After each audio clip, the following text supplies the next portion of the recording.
తెలుగు రాష్ట్రాల్లో గత 2 రోజులుగా కురుస్తున్న వర్షాలకు వాగులు వంకలు పొంగి పొర్లుతున్నాయి. జోగులాంబ గద్వాల జిల్లాలో సోమవారం మధ్యాహ్నం నుంచి జిల్లా వ్యాప్తంగా ఉరుములు మెరుపులతో భారీ వర్షాలు కురవడంతో ఐజ నుంచి కర్నూలుకు వెళ్లే రహదారిపై జూలేకల్ ఐజ వాగులు రోడ్డుపైకి ప్రవహించడంతో రాకపోకలకు అంతరాయం ఏర్పడింది. ఐజలోని ప్రభుత్వ ఆసుపత్రి ప్రాంగణంలోకి వరద నీరు వచ్చి చేరింది. పోలన్ వాగు ఉధృతంగా పారడంతో మేడికొండ మంత్రాలయానికి రాకపోకలు నిలిచిపోయాయి. రాజోలి మండలం పచ్చర్ల గ్రామంలో భారీ వర్షం కురవడంతో వరి పొలాలు వరద నీటిలో మునిగిపోయాయి. గట్టు మండలంలోని బోయలగూడెం గ్రామంలో భారీ వర్షానికి పత్తి వరదకు కొట్టుకుపోవడం రైతులు తీవ్ర ఆవేదన వ్యక్తం చేశారు. కష్టపడి పండించుకున్న పంట నీటిపాలు కావడంతో ప్రభుత్వం ఆదుకోవాలని కోరుతున్నారు.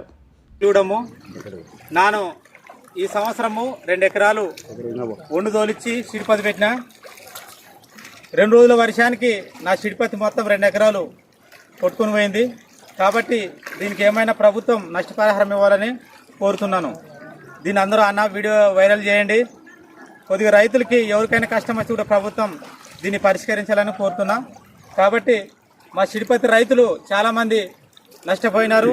నేను ఒక్కనే కాదు, చాలామంది రైతులు నష్టపోయినారు. కాబట్టి ఈ వీడియో ప్రభుత్వానికి అనేంత వరకు షేర్ చేయాలని కోరుతున్నానన్న. మాది బోయిలగూడెం అన్న, గట్టు మండలము బోయిలగూడెము.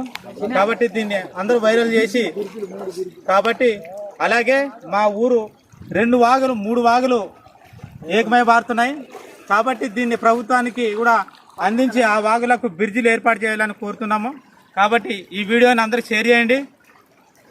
అందరూ రైతులను కాపాడాలని కోరుకుంటున్నాము. మరిన్ని అప్డేట్స్ కోసం మన HN9 టీవీ ఛానల్ని సబ్స్క్రైబ్ చేసుకోండి.